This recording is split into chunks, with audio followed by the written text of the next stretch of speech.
Guys, welcome to Vidyaveer Academy. So, this question nodi, a manufacturer claimed that at least 95% of the equipment which is applied to a factory conformed to specifications.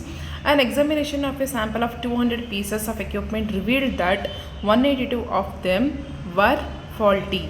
Okay, of them were faulty. Test his claim at a significance level of 1% and 5% ಅಂತ ಹೇಳಿದ್ದಾರೆ. ಓಕೆನಾ?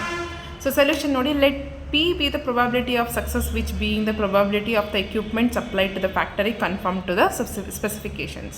By the data ಅವರೇ ಹೇಳಿದರೆ 95% ಅಂದ್ಬಿಟ್ಟು ಅದನ್ನು P ನ 95% ಅಂತ ತಗೊಳ್ತೀನಿ. 95% is nothing but 0.95. ಹಾಗೆ Q ಏನಾಗುತ್ತೆ 1 minus P nothing but 1 minus 0.95 is 0.05. Let H0 is P is equal to 0.95 and the claim is correct ಅಂತ ತಗೊಳ್ತಾ ಇದ್ದೀನಿ. H1 which is P is lesser than 0.95 ಇದ್ದರೆ the claim is false ಅಂತ ತಗೊಳ್ತೀನಿ. We choose the one-tailed test to determine whether the supply is conformed to the specification.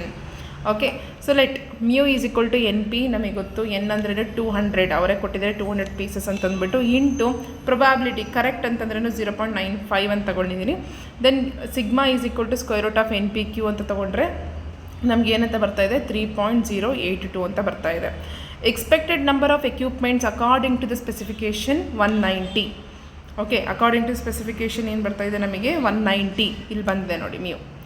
So actual number 182 ಅವರೇ ಕೊಟ್ಟಿದ್ದಾರೆ 182 ಅಂತ ಅಂದ್ಬಿಟ್ಟು. So since 182 out of 200 var faulty, there for the difference ಏನಾಗುತ್ತೆ 190 minus 182 ಅಂತ ಮಾಡಿಕೊಂಡ್ರೆ ನಿಮಗೆ 8 ಬರ್ತಾ ಇದೆ.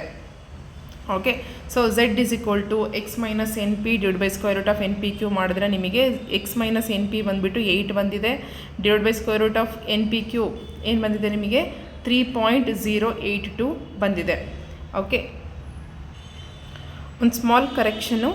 ಸೊ ಇಲ್ಲಿ ಬಂದ್ಬಿಟ್ಟು ಆ್ಯಕ್ಚುಲಿ ಇಲ್ಲಿ ಸ್ಕ್ವೇರ್ ರೂಟ್ ಇರಬಾರ್ದು, ಬಿಕಾಸ್ ಆಲ್ರೆಡಿ ನಾವು ಸ್ಕ್ವೇರ್ ರೂಟ್ ಆಫ್ NPQ ಮಾಡಿರೋದ್ರಿಂದ we don't required square root here. So 3.082 8 divided by 3.082 ಮಾಡಿದ್ರೆ ನಿಮಗೆ 2.59 ಸಮಥಿಂಗ್ ಬರುತ್ತೆ, but you can write it as 2.6. The value of Z is greater than the artificial value 1.645 at 5% level and 2.33 at 1% level of significance. The claim of the manufacturer is rejected at 5% as well as 1% level of significance in accordance with the one tail test ಅಂತ ನೀವು ಬರೀಬೋದು. ಓಕೆನಾ? Thank you guys.